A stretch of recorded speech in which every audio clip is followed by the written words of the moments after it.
hello बंधुসকল আপোনাৰ যদি এটা ফ্লিপকাৰ্টৰ একাউণ্ট আছে আৰু সেই ফ্লিপকাৰ্টৰ একাউণ্টৰ লগত যেটো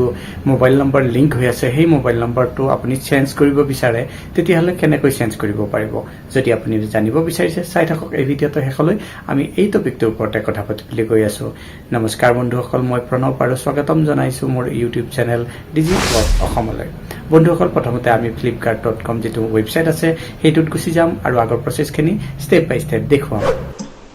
এতিয়া বন্ধুসকল আপোনালোকে দেখা পাইছে আমি আমাৰ ল্যাপটপৰ স্ক্ৰিনত আহি গৈছো ইয়াত গুগল ওপেন কৰি লৈছো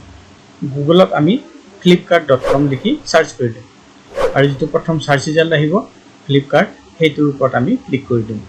এতিয়া আমি ফ্লিপকাৰ্টৰ অফিচিয়েল ওয়েবসাইটত আহি গৈছো ইয়াত লগইন বুটাম এটা পাম তাৰ ওপৰত ক্লিক কৰি দিম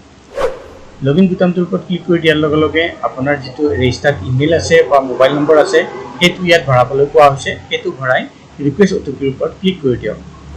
যেতিয়া আমি আমাৰ ৰেজিষ্টাৰ্ড মোবাইল নম্বৰ বা ইমেইল এড্ৰেছটো ভৰাই ৰিকুৱেষ্ট ওটিপিৰ ওপৰত ক্লিক কৰি দিম তেতিয়া এটা ওটিপি আমাৰ মোবাইল নম্বৰ বা ইমেইলটোত গুছি যাব এতিয়া আমি তাক ইয়াত ভৰাই ভেৰিফাই কৰিব লাগিব এতিয়া আমি ওটিপিটো ভৰাই ভেৰিফাই কৰি দিম ভেৰিফাই কৰি দিয়াৰ লগে লগে আপুনি আপোনাৰ একাউণ্টত লগইন হৈ যাব ওপৰত আপুনি দেখা পাব আপোনাৰ নামটো তাৰ ওপৰত কাৰ্সৰ ৰাখক আপোনাৰ নামৰ ওপৰত কাৰ্সৰ ৰাখাৰ লগে লগে এখন লিষ্ট পাব বিভিন্ন ধৰণৰ অপচনৰ তাৰ ভিতৰত মাই প্ৰফাইল অপচনটোৰ ওপৰত ক্লিক কৰি দিয়ক তাৰ ওপৰত ক্লিক কৰি দিয়াৰ লগে লগে আপুনি আপোনাৰ প্ৰফাইলত আহি যাব অকমান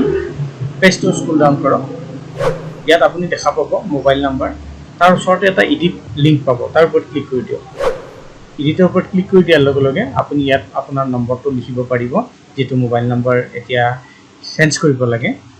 এতিয়া ইয়াত সেই মোবাইল নম্বৰটো লিখিবৰ কাৰণে +91 টো আগতে লিখি লব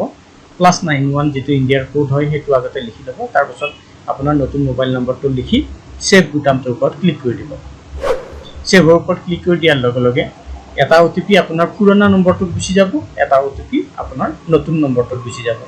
এতিয়া দুইটা ওটিপি ওপৰটোত পুৰণা নম্বৰটো আৰু তলত নতুন মোবাইল নম্বৰটোৰ ওটিপি দুটা লিখি সাবমিট কৰি দিব লাগিব যদি আপোনাৰ ওচৰত পুৰণা নম্বৰটো নাই তেতিয়াহলে আপুনি মোবাইল নম্বৰটো আপডেট কৰিব নোৱাৰিব যদি আপোনাৰ লগত পুৰণা মোবাইল নম্বৰটো আছে তেতিয়াহলে আপুনি হেতু আপডেট কৰি ল'ব পাৰিব মোৰ ওচৰত সেই পুৰণা নম্বৰটো নাই হেকাৰণে ওটিপিটো ইয়াত ভৰাব নোৱাৰিম গতিকে মই চেঞ্জ কৰিব নোৱাৰিম গতিকে বন্ধুসকল আপুনি যদি জানিব বিচাৰিছে ফ্লিপকাৰ্টত আপুনি আপোনাৰ যেটো ৰেজিষ্টাৰ্ড মোবাইল নম্বৰ আছে কেনেকৈ চেঞ্জ কৰিব এই ধৰণে চেঞ্জ কৰিব পাৰিব আশা কৰিছো এই ভিডিঅটো আপোনালোকৰ পছন্দ হৈছে কেনেকৈ আপুনি flipkart.com ত গৈ ফ্লিপকাৰ্টত লিংক থকা মোবাইল নম্বৰটো চেঞ্জ কৰিব পাৰে তাৰ বিষয়ে জানিব পাৰিলে যদি এই ভিডিঅটো পছন্দ হৈছে ভিডিঅটো কৰক লাইক আৰু চেনেলটো সাবস্ক্ৰাইব কৰিবলৈ নাপাহৰিব পুনৰ লগ পাম আন এটা ভিডিঅত তেতিয়ালৈ বন্ধুসকল নমস্কাৰ